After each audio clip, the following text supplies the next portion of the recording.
Martin Luther King did not say, "I have a nightmare," when he inspired the civil rights movements. He said, "I have a dream." And I have a dream. I have a dream that we can stop thinking that the future will be a nightmare. And this is going to be a challenge, because if you think of every major blockbusting film of recent times, nearly all of its visions for humanity are apocalyptic. I think this film is one of the hardest watches of modern times, The Road. It's a beautiful piece of filmmaking, but everything is desolate. Everything is dead. And just a father and son trying to survive, walking along the road. And I think the environmental movement, of which I am a part of, has been complicit in creating this vision of the future. For too long, we have peddled a nightmarish vision of what's going to happen. We have focused on the worst-case scenario. We have focused on the problems. And we have not thought enough about the solutions. We've used fear, if you like, to grab people's attention. And any psychologist will tell you that fear in the organism is linked to the flight mechanism. It's part of the fight and flight mechanism. That when an animal is frightened, think of a deer. A deer freezes very, very still, poised to run away. And I think that's what we're doing when we're asking people to engage with our agenda around environmental degradation and climate change. People are freezing and running away because we're using fear. And I think the environmental movement has to grow up and start to think about what progress is. What would it be like to be improving the human lot? And one of the problems that we face, I think, is that the only people that have cornered the market in terms of progress is a financial definition of what progress is, an economic definition of what progress is. That somehow, if we get the right numbers to go up, we're going to be better off. Whether that's on the stock market, whether that's with GDP and economic growth, that somehow life is going to get better. This is somehow appealing to human greed instead of fear, that more is better. Come on, in the Western world we have enough. Maybe some parts of the world don't, but we have enough. And we've known for a long time that this is not a good measure of the welfare of nations. In fact, the architect of our national accounting system, Simon Kuznets, in the 1930s said that a nation's welfare can scarcely be inferred from their national income.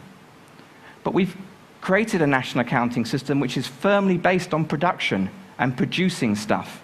And indeed, this is probably historical. It had its time. In the Second World War, we needed to produce a lot of stuff. And indeed, we were so successful at producing certain types of stuff that we destroyed a lot of Europe, and we had to rebuild it afterwards.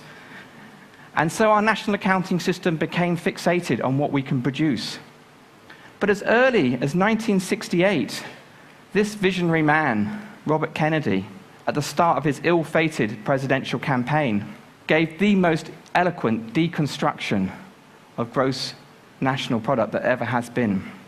And he finished his talk with the phrase that the gross national product measures everything except that which makes life worthwhile. How crazy is that our measure of progress, our dominant measure of progress in society, is measuring everything except that which makes life worthwhile? I believe if Kennedy was alive today, he would be asking statisticians such as myself to go out and find out what makes life worthwhile. He'd be asking us to redesign our national accounting system to be based upon such important things as social justice, sustainability, and people's well-being. And actually, social scientists have already gone out and asked these questions around the world. This is from a global survey. It's asking people, what do they want? And unsurprisingly, people all around the world say that what they want is happiness for themselves, for their families, their children, their communities. Okay, they think money is slightly important. It's there. But it's not nearly as important as happiness. And it's not nearly as important as love. We all need to love and be loved in life. It's not nearly as important as health. We want to be healthy and live a full life. These seem to be natural human aspirations. Why are statisticians not measuring that? Why are we not thinking of the progress of nations in these terms, instead of just how much stuff we have? And really, this is what I've done with my adult life, is think about how do we measure happiness, how do we measure well-being, how can we do that within environmental limits? And we created at the organization I work for, the New Economics Foundation, something we called the Happy Planet Index. Because we think people should be happy and the planet should be happy, why don't we create a measure of progress that shows that? And what we do is we say that the ultimate outcome of a nation is how successful is it at creating happy and healthy lives for its citizens. That should be the goal of every nation on the planet. But we have to remember that there's a fundamental input to that, and that is how many of the planet's resources we use. We all have one planet, we all have to share it. It is the ultimate scarce resource, the one planet that we share. And economics is very interested in scarcity.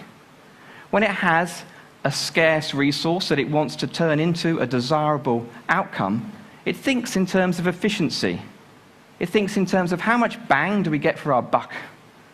And this is a measure of how much well-being we get for our planetary resource use. It is an efficiency measure. And probably the easiest way to show you that is to show you this graph. Running horizontally along the graph is ecological footprint, which is a measure of how much resources we use and how much pressure we put on the planet. More is bad. Running vertically upwards is a measure called happy life years. It's about the well-being of nations. It's like a happiness-adjusted life expectancy. It's like quality and quantity of life in nations. And the yellow dot there you see is the global average. Now there's a huge array of nations around that global average. To the top right of the graph are countries which are doing reasonably well in producing well-being, but they're using a lot of planet to get there.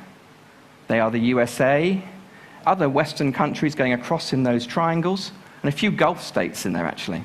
Conversely, at the bottom left of the graph are countries that are not producing much well-being, typically sub-Saharan Africa. In Hobbesian terms, life is short and brutish there. Average life expectancy in many of these countries is only 40 years. Malaria, HIV/AIDS are killing a lot of people in these regions of the world. But now for the good news. There are some countries up there, yellow triangles, that are doing better than global average, that are heading up towards the top left of the graph. This is an aspirational graph.